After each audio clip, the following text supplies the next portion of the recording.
And then out of nowhere, we get this performance. It's like, where has Yeah. this guy been? It's just Yep. it's such a cool thing to see that though, where It an is. actor It just is. gives you this performance. It is because, like you said, he's been.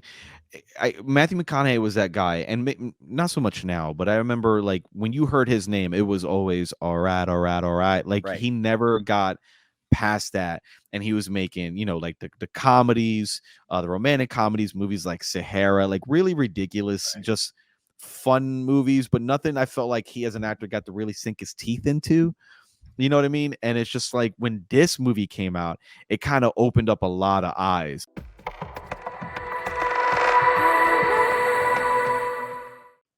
Hello, friends. I'm Anderson Marchak, And I'm Ricardo Segura. and we are the Panel Bros. Welcome to the panel. Welcome to the panel. Yeah, Well, here we are. here we are. And Ricardo and I have been going through several movies from 10 Mhm. years ago. As of Yeah. this recording, it's November 2023, and we're just on this kick right now with 2013 being a really good year for Mhm. film. And we decided to pick another one Yeah. that came to mind. It was directed by Jean-Marc Vallée, and it was released November the 1st of 2013. Today, the Panel Bros are going to do a breakdown for Dallas Buyers Club. Man, Yeah. I remember when we were talking about it, and I was very enthusiastic, and I was like, "Yes, let's watch it," because I've only seen it the one time. I watched it for award season that year. There was a lot of buzz walking around the performances, so obviously, this was a film that was must watch. And I watched it in 2013, and I haven't watched it since. So I was very enthusiastic about watching it again. And then as I watched it, and we'll talk about it as we continue, I understand why I've only seen it once, Right. because this is one of those it's an emotional movie. It's a hard movie. It's a great movie filled with phenomenal performances, but it just, it tears you up when you're watching it. So as I'm watching, I was like, it was one of those things where I was like, oh man, I've made a terrible mistake, because I was like, oh, this is sad. But it's a really well done movie, and it does deserve to be spoken about for many different aspects. Yeah, for me, I mean, we're performance guys. We Hmm. like watching a movie for performances, and for me, that's what drew me to wanting to see it again. Is it a Hmm. heavy movie? Of course it is, but um, those performances from Matthew McConaughey and Jared Leto were worth it for me to Oh watch yeah. the movie again. And we'll touch on that as we move along here. So, Yeah. alrighty, well, let's get started. Let's get it. So, the opening scene, we just go right for it. We're not Yeah. going to pull any punches here, and Nope. it's our lead Juan Woodruff, and he's having an encounter, so to speak, with two women at Hmm. the rodeo, and we're seeing the horses, we're seeing this, we're seeing things unfold here, and they're just for some people that might be a throwaway scene, but for me, that's just letting us know just a little bit about the life of Yeah. Ron and the type of life that he leads here. And Ron is a Dallas electrician and a rodeo cowboy, Hmm. and he has been diagnosed with HIV, Yeah. the disease that causes AIDS, and told that he has about 30 days to live. And at first, he does refuse to accept the diagnosis. So, Yeah, for many reasons, because obviously this movie takes place in the 80s. So his reaction is very negative. The negative connotation that HIV was something only that he believed only affected the homosexual community. So for him, he was like, how can that be? He was like, I'm not a homosexual. And they were like, well, have you ever taken any type of drugs, intravenous drugs, work with anything like that? And he's kind of just like, you see in his head, but he just like, he's very angry about it. And, I can understand why someone would be in shock hearing that, because again, he's being told that he has HIV and to get his life in order, and that he's looking at 30 days. The idea of a doctor looking at you and telling you basically you have a month left to live, and in his way of living this very party lifestyle, very fast, very in the go, all of a sudden he just hits the brick, like a brick wall. I was like, nope, all that's over. It's going to end. So again, I understand why he's so angry and over the top, but you do get the notion that he's very misinformed about HIV and how it's spread, and he's going to learn that as the movie progresses. Right, and it was just a sign of the times where people Mhm. felt this was only a gay disease and only gay Yeah. people could get it. So that's what, what was going through his mind as far as that goes. And it's a hard scene because Mhm. um he's just in denial about it and he's taking it out on the doctors. Yeah. And and then he deals with it how he deals with everything by turning to alcohol and drugs. Yep. So um so he is in denial about it until he does remember that he had an encounter with a prostitute who was Mhm. an IV drug user because they showed the Yep. track marks on her arm, and it just because he was in the library and Yeah. he was just looking it up, and he's like, and it just he lets out a curse word in the middle of the library because then it hit him, Yep. because it's alcohol, it's drugs, it's promiscuity, even if I have to pay for it. That's just the type Yeah. of life that he leads, and, it just hit him that that's probably how it happened, so Yeah. He's reading through the percentages, and I believe it was something along the lines of it was 80 something percent for homosexuals, and I believe for intravenous drug users and things like that, it was like 17%. And that number scared him. When he saw Mhm. that 17%, that was obviously a lot higher that he had anticipated. And like you said, he's sitting there and he's thinking and he remembers that time and he just lets out the vulgar language in the library, and it's like it all just comes crashing right there. Right. Like, oh wait, this isn't a mistake. Because again, he kept swearing up and down, like, no, you mixed up the blood, you guys made a mistake. And in that moment, it came crashing down that this was actually a real possibility and real diagnosis. So, Ron's family and friends ostracize him, mistakenly assuming he contracted AIDS from gay sex. He's a Yep. straight man. So, at first he just told his one friend. Hmm. Um, they had a couple women with them that night. I don't think he does anything because No, yeah, he because he stays know away. because he's like, man, what if this is true? I don't want to be Hmm. responsible for doing this. And then, he's joking back and forth with his friend. It's like, no, no, there's no way. And Yeah. then he goes to the bar to meet his friends, and then another friend is like calling him homosexual slurs and such, Yep. and so obviously the one friend said something, and it's just like, all right, well, if you guys don't want to be around me anymore, f you guys, Yeah. and then we fast forward to him actually wanting to pull up to the job site, Hmm. and there's like standing there blocking him, and it's just like, no, we don't even want you working with us, Yeah, you know it's just such a bad situation in the way it's handled at the bar scene, especially because once he gets angry, everyone clears space because the idea is that nobody wants to physically touch him.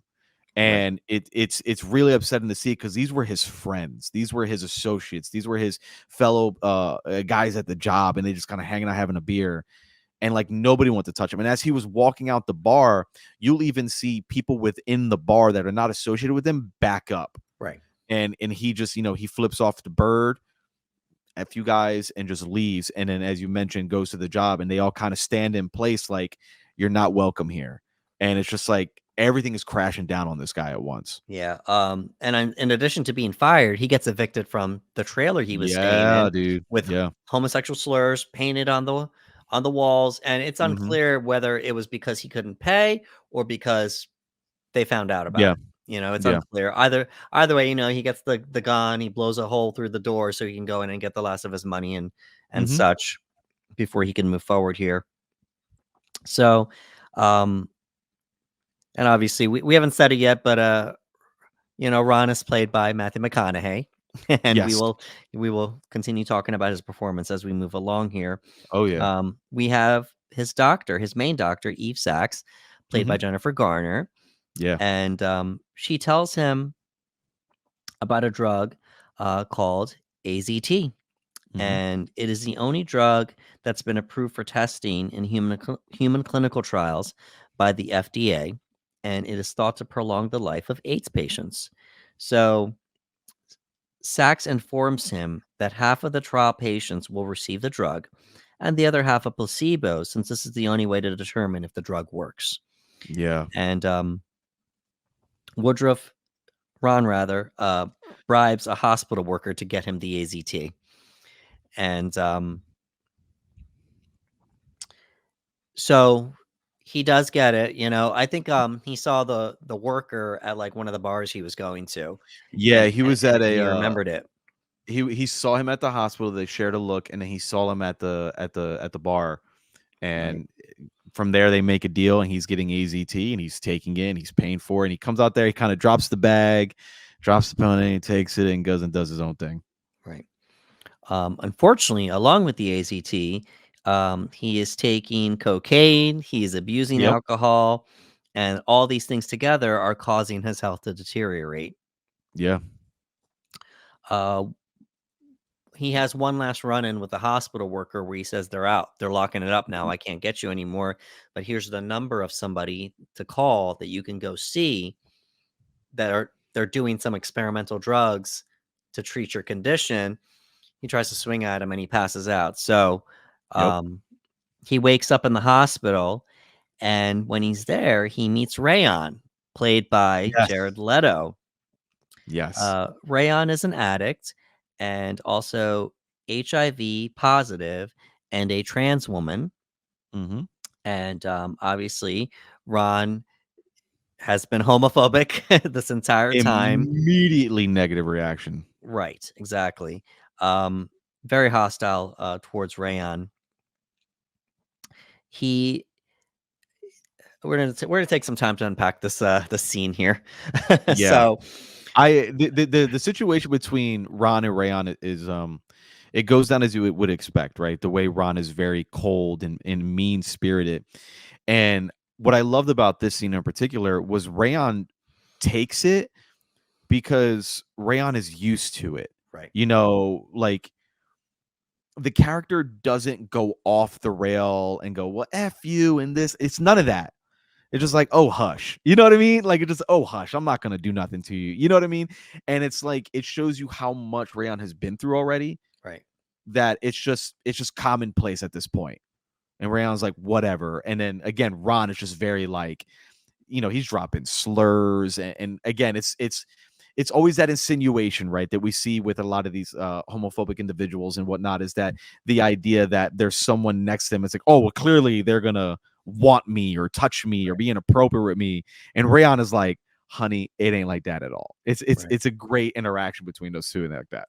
And Rayon found the way into Ron because, "Do you wanna play cards?" And then Ron's Hmm. like, "Well, how much money you have? Because I'll play cards for money." Yeah. And they played, and Rayon, beats Ron Yup. and takes all Yep. his money, Yep. and, this leads to a scene where while they're playing, his leg starts cramping up, Yes. and he's open to Rayon with the massage with the leg because Hmm.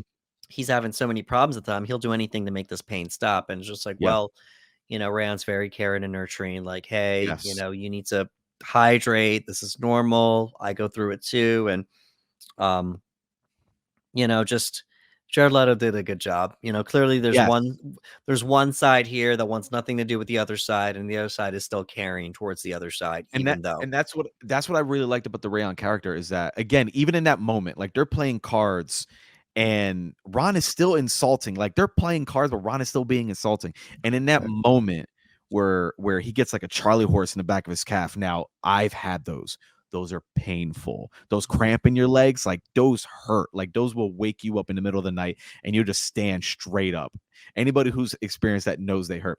But I love that Rayon, without hesitation, she just puts her hands on his calves and just starts right, massaging. Just starts right, massaging. Honey, it's okay. It's okay. And at first, Ron is a little like, and then it's like, okay, yeah, just please make the pain stop. Rayon gets up, gets water. And again, I love that interaction because even though Ron was a complete a-hole, Rayon's not phased by it. And Rayon's like, no, I'm here. I'm gonna comfort you. I know what this is like. Almost like, I know what you're going through. I'm going through it. Like, we got it. We help each other out in these situations. It was a right. very nice touch. So at this point, Ron signs himself out. He Hmm. believes that this whatever's going on isn't helping him. And then that's when we see the scene where he gets evicted. Yeah. And he packs everything up. And then on the way to where he wants to go next, we get a really tough scene to watch. He pulls over and he moves a blanket, and it's not the shotgun, but it's a handgun. Yeah. And it's insinuated that he wants to use the gun on himself to end Mhm. everything. And we just get a nice zoomed in shot of Matthew McConaughey's face, and he just starts bawling and Yep. crying and sobbing. He lets out a yell, and it fades to the other scene in the middle of the yell.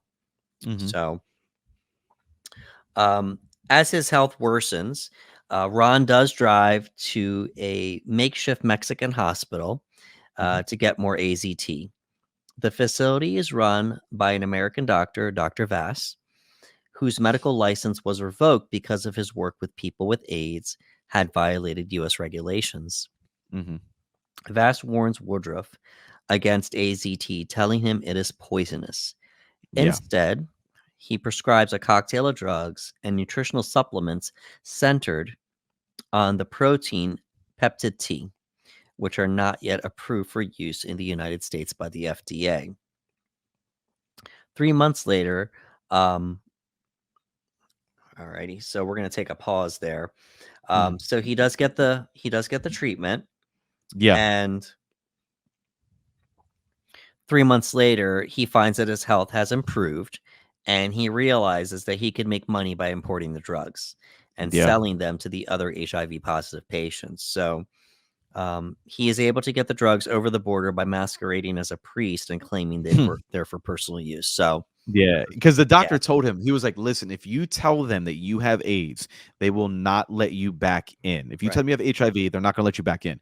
So he says he has cancer because they were like, "Hey man, you've got way too many drugs with you." And he said, "Listen, the reality is I have cancer and I have to take like 33 pills a day.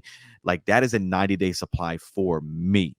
And they do the whole like, hey, if we find out that you're actually selling these, you know, it's going to make life very difficult for you, obviously jail and whatnot. And he's like, oh, they're just for me, promise, right, everything else and whatnot. And when he was talking with the doctor, it was interesting because like it just shows you where Ron is still. Like Ron is dying. He should have been dead in 30 days, and we're now talking about 3 months. And he sees that it works. And I love the little moment he has with the doctor because he kind of just looks around the clinic, and there's so many different types of people, different cultures, ethnicities, and he looks at them and he goes, "Man, you could make a fortune in a place like this." right. And the doctor and him kind of make that like they don't say anything, but they're on the same page. And then he's like, "All right, here's what we're gonna do." And he gives him all the stuff and then does the whole priest get up, and then he's like, "All right, we're gonna go make it happen." Yeah, I thought that just the turnaround in his health was just great, and Yeah. then it was just kind of like, hold up, why didn't this happen in the hospital in the United States where it Right. should have happened? So that's going Right. to be a statement on what the FDA was doing Yes. to the situation later on. Um, it was kind of a layered performance when he was the priest because it wasn't Matthew McConaughey pretending to be a priest. It was Matthew McConaughey acting Yes. like Ron, acting like a priest. Yes. So it was like he pulled out some of the straight man performances that he's done so many times before, Hmm. and we saw that a little bit, but he had to mask it with Ron pretending to be this priest. Yes. So it was hilarious. It was great. So Dr. Sachs starts to notice the adverse effects of AZT, but her supervisor, Dr. Sevard, tells her the trials cannot be discontinued. So Ron starts selling the drugs in Dallas on the street, at gay Hmm. nightclubs, um, and at bars, Yeah. strip clubs. And he reluctantly sets up a partnership with Rayon since she can bring in more customers because of Hmm. who she is. That's Yeah, just Rayon. she's in the community. Like she Right, is a part of that community, and Ron is such an outsider. And I love that when she comes to the car and Ron is like, "Get out of my car, get out of my car." And he's arguing or whatever, and she wants to buy some of the stuff, and he's like, "You got money?" And she pulls out a stack. right, Like a stack, and all of a sudden, Ron is like, "Well, all right then." And now Rayon's got all the power. So she's like, "You don't deserve my money, you homophobic POS." And then gets out of the car and she makes him come to her now. right. And then now they're trying to work out a deal. And I think he starts out at 5%. Is it as 5? I don't remember. Yeah, It's a yeah, low real number. low, It's real it's low. really low. And she's like, F off, like, and she's like, it's not about you being homophobic or anything, but like really 5%. And I think they worked their way up to 25, if I'm not Right. mistaken.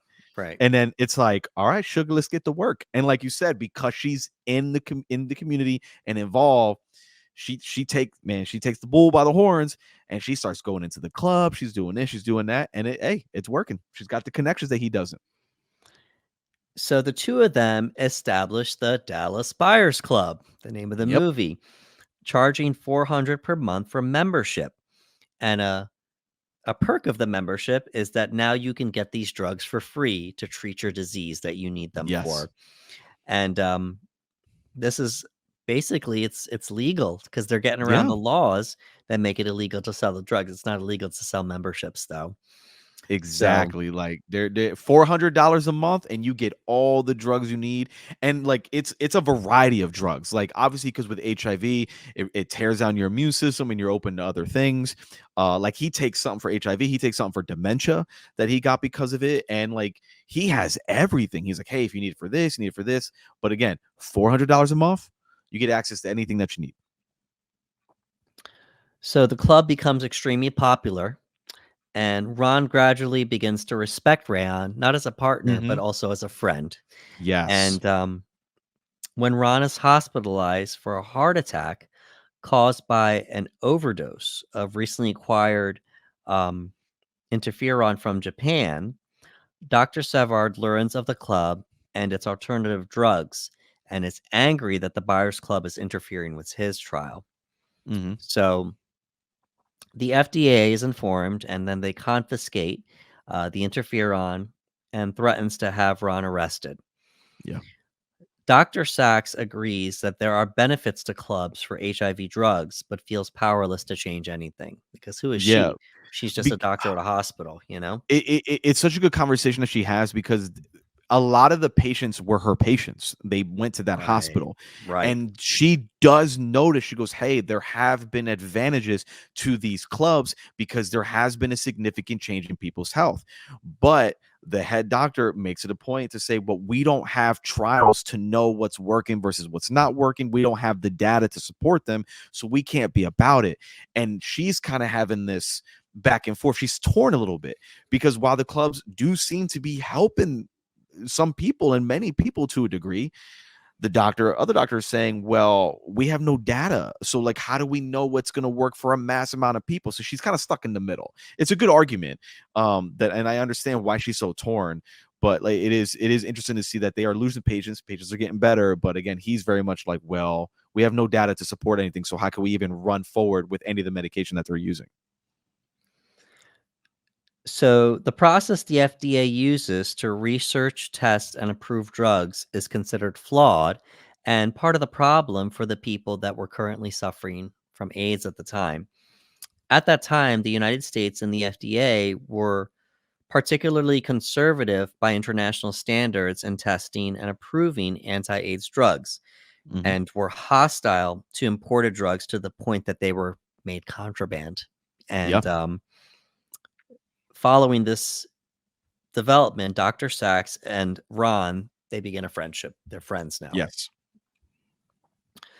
So the FDA get a warrant to raid the Buyers Club, but can do nothing but fine Ron because it's not really illegal, so to speak. They're just trying to find them for, you know, for it's like an IRS situation. It has nothing to Yeah. do with the drugs themselves. The FDA changes its regulations in 1987, making any unapproved drug illegal. So, with the club looking to need more money, Rayon begs her father for money and tells Ron that she has sold her life insurance policy to raise the money. So, Yeah. she lied. She didn't tell him how she got the money. And This is a um, good scene. yeah, she goes to the It's a good dad. scene. Yeah, she goes to the Yeah. dad, who clearly is done with her as a person, and you know, because of Rayon being queer and such. And I forget the line, but it was just like, you should be happy. The disease is doing what you wish would have happened to me a long time ago." Yeah, it's a really, like it's so brutal because Rayon goes there in a suit, no makeup, Right. trying to look as masculine as possible. And when they go in there, they kind of have this tiff. Um, and the dad says something really, really, like really off-putting and upsetting. And Rayon's like, "Well, you should be happy because I'm dying. You know what I mean? I have AIDS. You should be. This is what you want, right? Like it's a very sad scene because at the end of the day, like I as a parent, I Right. can't imagine that. And to see this father treat his child this way, it's a hard scene to watch. It's a very, very hard scene to watch. But then you understand why Rayon is there, and you Right. get it. But man, it doesn't Right. make the scene any less sad. Right. And even though they have their issues, the dad still gave the money. Mm-hmm. The dad still gave the Yep. money. So Yep. um so Ron travels to Mexico to get more peptid T, the Mm-hmm. protein. And upon his return, he finds out that Rayon has died in the hospital and Ugh, is extremely upset by her death. So, very. right, right. Tough scene because at this point, Ron has done a complete turnaround from when he There, first met Rayon, you there's know? been there's been at least um two scenarios that have happened up to this point to really show us Ron's growth with Rayon, which makes the scene of Rayon's death even that much harder. The scene where Rayon talks about selling the insurance policy for the money. Right. It starts with a handshake, Yes. and then Ron hugs her and just holds Rayon in his arms, and it's like, man, like, Yeah. to know where Ron started Right. to where Ron is now. Right. And you can't really hear, it, but very faintly, Ron says, "Thank you." Yes, Yeah. it's Yeah. so good, and it hits you, and then there's the other scene where Ron runs into one of his old buddies at the grocery store, and Yes. he says something really demeaning and homophobic to Rayon, and Ron is like, "Oh, this is my partner. This is Rayon. Shake Rayon's hand." And the guy tries to be a real a-hole about it, and Ron twists his arm behind his back Mhm. and kind of puts an arm around his throat and says, "Shake his hand." And he's forced to do it, and you see Rayon like there's like this smile of like like thank you, you stood up for me. And Right. it ends in a really funny moment because Rayon's trying to buy like this really processed food, and Ron just like put it back. Like it's like there's that respect there, but still like, hey, like we're Right. partners, but you got to be smart about it. But I will stand up and defend you if I need to, and it's a great Exactly. moment. So obviously he is upset by her death, and Dr. Sachs is asked to resign when the hospital discovers she had been sending patients to the buyers club. Mm-hmm. But she refuses, and she insists that they will have to fire her instead Yep. because It's she cares more about the patients, the patience. Yes. than Yes. your rules and your regulations. They're actually doing something that we're not doing, unfortunately. Exactly. And that's one of the things of the movie that's so great, and it's a great dynamic where you have this one doctor who's like, "Listen, we're just here to make the patients better. We have to help them." And you have another doctor who's trying so hard to stick to the books. It's like, Right. "Yeah, but we have to do it this way. This is how the tests work. The people are going to die. They're going to die. We have to keep." And it's like, "Oh my god, if we could." So it's a really good back and forth that happens.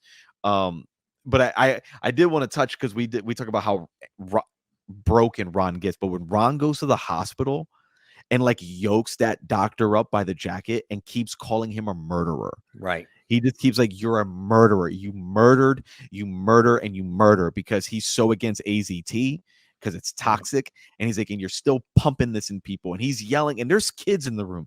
And Ron is like, "Don't let him give it to you. Don't let him give it to you." So we get to see that, Jennifer Garner's character, I believe her first name is Evie, right? Is it Evie? Um, Her first name? it's close. Eve. Eve. Eve, Yeah. Eve, Yeah. thank you. It's Eve. But it's great. These scenes are so great because we get to see Eve watch these scenes happen. And that helps with that tug of war where she's getting pulled and why she may be leaning towards helping these patients and send them to the buyers club and coming down to the point of like, "No, I'm not going. You're gonna have to fire me." And Right. she's kind of standing her ground. It's really good. So, after Rayon's death, Ron begins to show more compassion towards gay, lesbian, and transgender members of the club. And making money becomes less of a concern because his Mhm. priority becomes providing the drugs to help people get better. Yep.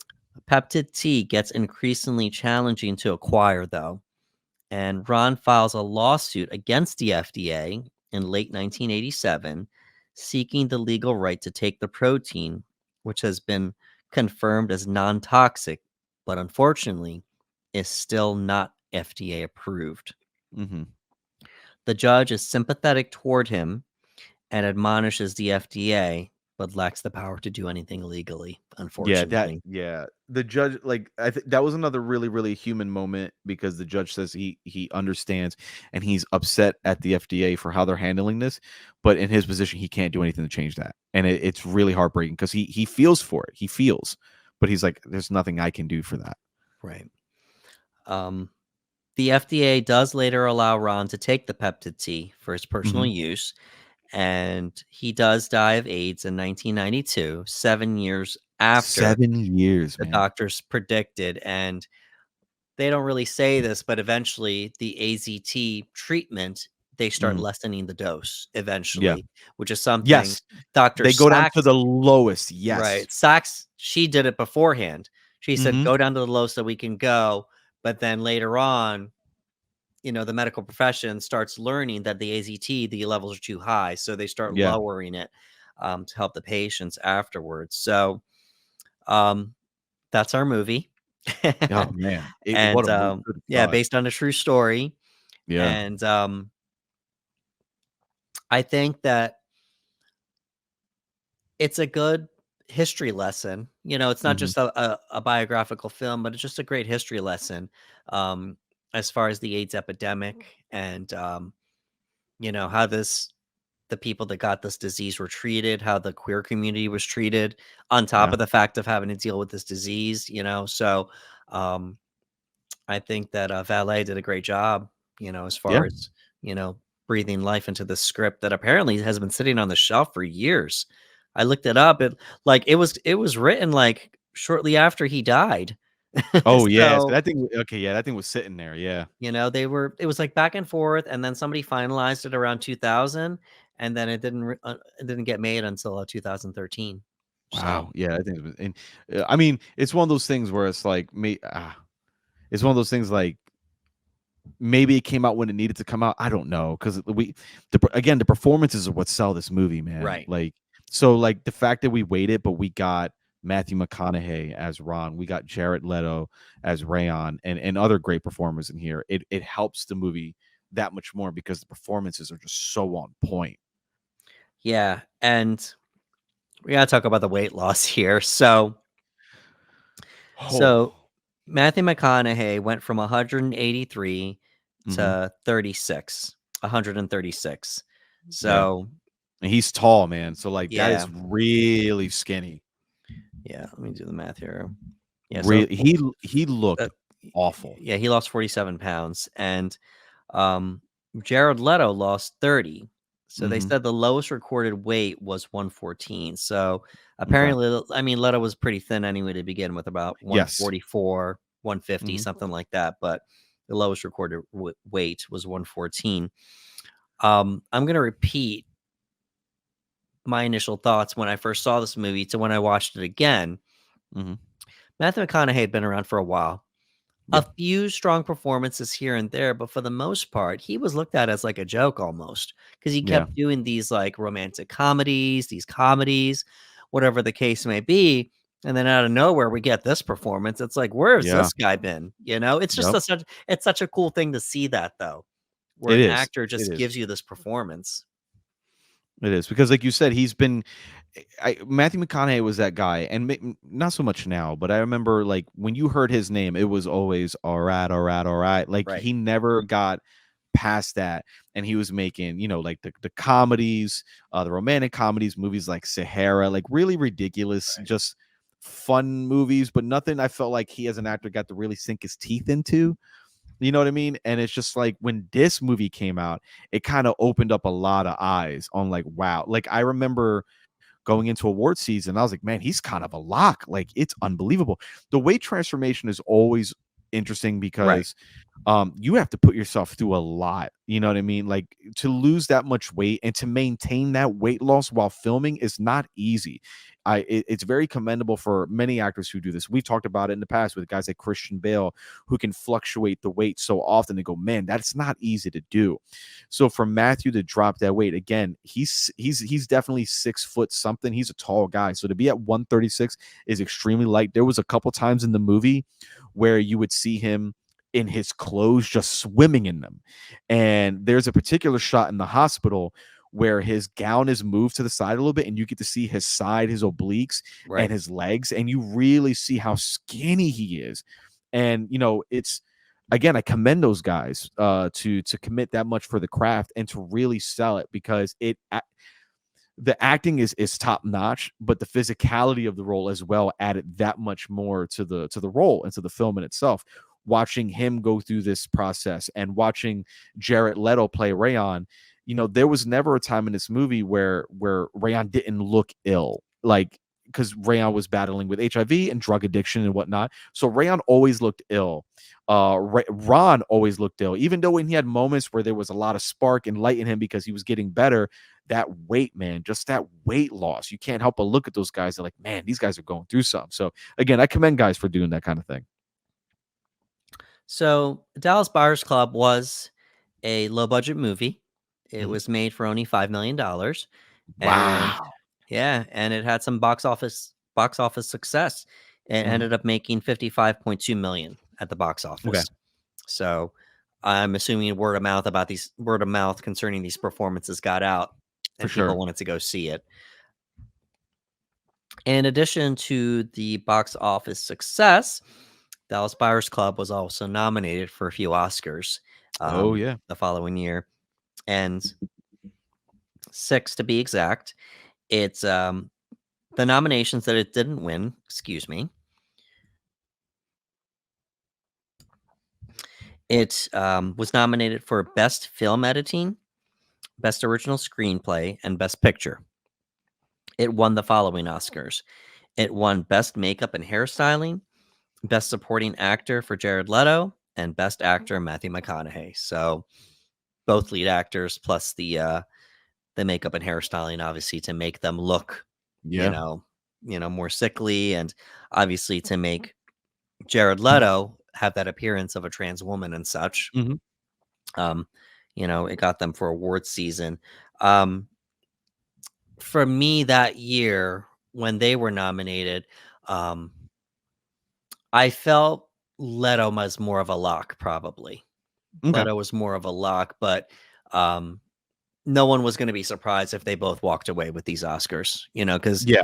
they these were like at the time performances of a career, Yeah. And career and look, performances, and Oscars love that weight transformation, man. When you can right? change your appearance, your look, your body, they love that type of stuff.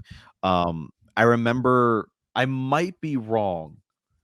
Was Leonardo DiCaprio up for any lead Oscar on that year? Yeah, Because I feel it I was a feel stack, like yeah, I feel like it was pretty big, and I remember, because I feel like this, maybe I'm just making this up, but I feel like in my mind, I was doing that thing of like, oh man, hopefully Leo finally gets it. yeah, But then I would look at Matthew and go, ah man, I don't yeah. know if he's gonna get it, man. I don't know if So he's gonna get it. like, the reason why we're doing this is because 2013 was a pretty stacked year. So Mhm. check out these other nominees here. So Jared Leto won for Best Supporting Actor, Okay. and the other people was Bradley Cooper in American Hustle, Okay. Michael Fassbender in 12 Years a Slave, Yeah. and then none other than Jonah Hill in The Wolf of Wall Street. Dude, he So crushed it in that he movie. did. So the other nominees in the Best Actor category that Matthew McConaughey won were Christian Bale in American Bro. Hustle. We Yup. have Bruce Dern in Nebraska. We Mhm. have Chiwetel Ejiofor in 12 Years a 12 Years a Slave, Slave. Yeah. and then Leonardo DiCaprio for The Wolf of Yup. Wall Street. And it was I just like, remember stacked. all these actors, great movies, great performances, but they were against these 2 guys that lost so Yeah. much weight that, Yeah. and it wasn't just the weight loss, but they poured their hearts out in these They did. performances. I was just They like, did. "Guys, you were really good," but Yeah, because I remember, like, I felt like the world for a long time was like, "Man, is Leo ever gonna get it? Is Leo ever gonna get it? He's got a great career, he's been exploding, he's been growing. Is he ever gonna get it?" And I remembered that's why I was like, I feel like I remember this is my the mind one. being It's like, like, "No, this is the one. This "Yeah, is the one." this is gonna be it." And then I watched Dallas Buyers Club, and I was like, "Oh, man, I don't Yeah, I know." mean, he might. He still might, 'cause Yeah, I it's was like, Scorsese, so "Yeah." there's a chance, and then at the as award season hit, by then we knew, 'cause Golden Globes, Yep, and all that good stuff. yep, So, let's get some love to the cast and our standouts here. yes. Obviously, we have Matthew McConaughey as Ron Woodruff, Mhm, we have Jennifer Garner as Dr. Eve Sachs, and then Jared Leto as Raymond Rayon, and, mhm. um those were my 3 standouts, obviously, Oh, for and sure. yeah, and, I don't think anyone else could have played such an empathetic doctor, but none other than Jennifer Garner, 'cause Right? somebody so sweet and caring Yes, in real life, and it yes. translates when she's on screen that she's just such an empathetic and caring person. Whenever you see her, whether she's playing a friend, a significant other, a mom, and now a Mhm. doctor, she has a type, but it works. It just works for Yes. Jennifer Garner. She just has that essence, man. When you see her on screen, she's so lovable and she just has that nurturing and nature feel. So for her to play a doctor and to play this particular doctor in this movie, it's perfect casting for Jennifer Right. Garner. So, let's give a shout out to Steve Zahn as Tucker, Yeah. Ron's friend. I He's love a Steve police Zahn. officer. And then, fans of American Horror Story will recognize Dennis O'Hare as Dr. Mhm. Savard. Um, I want to say Liz Taylor was his famous character. Well, he's been in many different seasons of American Yeah. Horror Story, but I want to give a shout out to Liz Taylor. That's the character I remember the most. So, um, we're gonna start closing things out here, and I wanted to focus on what happens when actors win Oscars, because these 2 guys have been around for a while, Yeah. and, no one was doubting their acting ability. They'd both done some things up until now, but it was like after they won their Oscars, they kind of went into this, they went on a little bit of a run.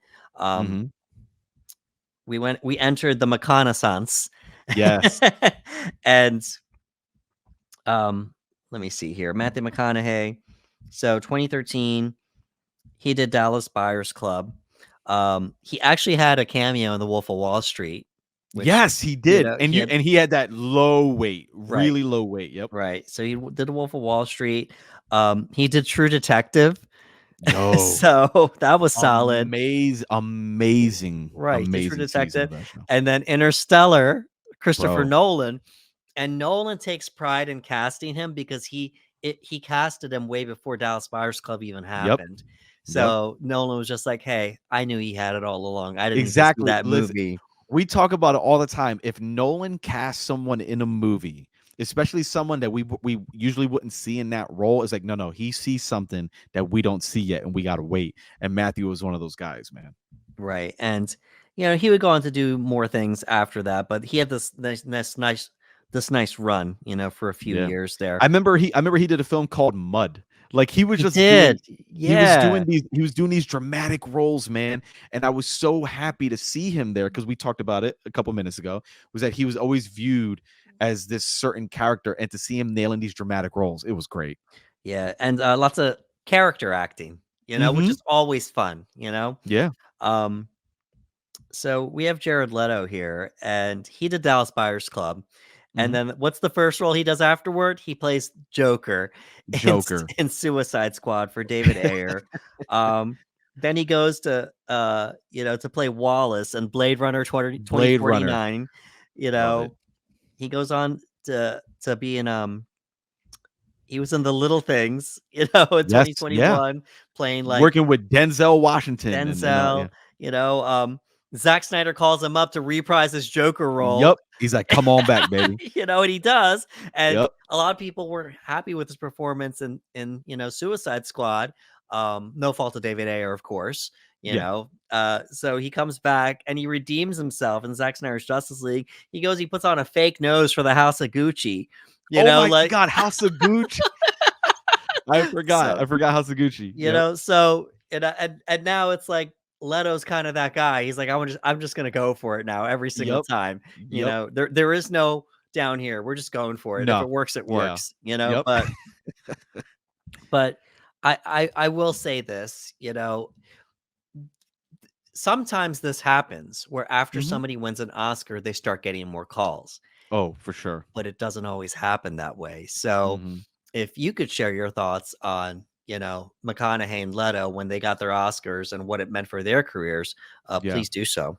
Yeah. I was so pleased for Matthew McConaughey. I remember watching Jared Leto in films throughout his career. And again, he was throughout his career, Jarrett was able to take different roles and things of whatnot and play really good supporting characters, but nothing that really made people go, "Wow, like that's the guy to watch out for." No, like I didn't really see that. Like he was in movies like Zodiac and a bunch of other movies that are slipping my mind right now. But I recall watching him in movies and always thought, "Okay, yeah, he's a good actor," but nothing that really made me or myself or anyone go like, "Oh my God, Jared Leto's that guy." Matthew, another guy who always showed that he could do that type of work. I mean, this is the guy that many, many, many, many years ago did that movie with Sam Jackson. I believe it was called A Reason to Kill. And it's a very dramatic A Time to A Time Kill. to Kill. Thank you. A Time to Kill. Yeah. Very dramatic role. So Matthew had showed us he could do it, Right. but studios weren't banking on him to be that guy, and it was unfortunate. And the studios kind of leaned more like, oh, this is a very handsome guy. People find him very attractive. He's got a southern drawl. Let's Right. put him in this. Yeah. Let's do Yeah. this. 10 things You know I what I hate mean? about you. Yeah, Right. like You know? let's just do that. Let's just put him in that. And I felt like I don't know where he was mentally in his career. Maybe he was fine doing that. But after he did Dallas Buyers Club and you saw his trajectory change where a lot more dramatic roles were coming in, I felt like that's what he's been wanting to do. Right. Because he could have very easily been like, you know what? No, I did my one, got my Oscar. Those are not really the movies I want to make. But no, instead, dramatic role after dramatic role, a dramatic role after dramatic role, allowing him to really dig deep into these characters. And I love that. Again, Matthew McConaughey did Frailty in the 90s. Great dramatic role, but Right. nobody was banking on Matthew McConaughey to be that guy. And that Oscar win kind of solidified him and showed people, hey, he's more than just a quote unquote goofy character in a rom-com or whatever. He can be that guy. And to watch his career explode after the Oscars was great. Same thing for Jared Leto. Jared Leto's roles after the Oscar are a little different than Matthew's. You know what I mean? Again, we just talked, Matthews are very dramatic. Jared's like, hey, I can do anything on the board. I can do caricatures. I'm going for the Joker. At this point, I think it's very obvious that actors love the Joker role. We see a lot of actors seek the Joker role Right. after we saw what I mean, going back to Jack Nicholson, but more recently, with the work of Heath Ledger, people saw what that type of character can get out of an actor, Right. and people went after it. Joaquin Phoenix won the big one for Joker, so it's no surprise that Jared Leto had an opportunity and was like, "Oh, I can be the Joker. I'm gonna go be the Joker." You know what I mean? And like you said, it was met with very mixed reviews. Again, no fault of David Ayer, and for him to go through that, still have some support, and then get to come back Right. and do Joker again for Zack Snyder's Justice League, and then Blade Runner 2049, one of my favorite sci-fi movies of all time. But it's interesting to see their careers after the Oscars. Again, Matthew went from being viewed as one type of a character and now being shown like, hey, he's got real actor chops, he can do this. And Jared almost got the power to choose the roles that he wanted to do, where he's like, oh, I want to do that. I want to do that. I want to do it. I don't care how silly it is. I don't care how over the top it is. Again, House of Gucci was a very silly, over the top character for Jared Leto. Like Jared Leto hammed it up completely, but that's what he wanted to do. So it is Right. interesting when you get those Oscar wins, because like you said, it isn't always the case. There are some people who win that Oscar and still kind of don't really get to where they could be going. But with these two, they definitely got roles after those wins. Significant career path change for both of them. But man, I was, I love both of them as actors, but I was tremendously excited and ecstatic to see Matthew's career go where it is. And to this day, like now Matthew's a guy I watch. You know what I mean? Like I look Yeah. for him. I'm like, oh man, if he's gonna be in something, I want to see what he's doing because he's that good of an actor. Right. And, you know, for anybody that watches this movie, when you watch this movie, you can tell like you're watching a special performance as it's Mhm. unfolding in front of you to the point of being jealous that you haven't gotten a role like that yourself. You Right? haven't It's you're like it's like, man, what would it would be awesome to just take on a role this challenging. yeah, And, and that's what it is.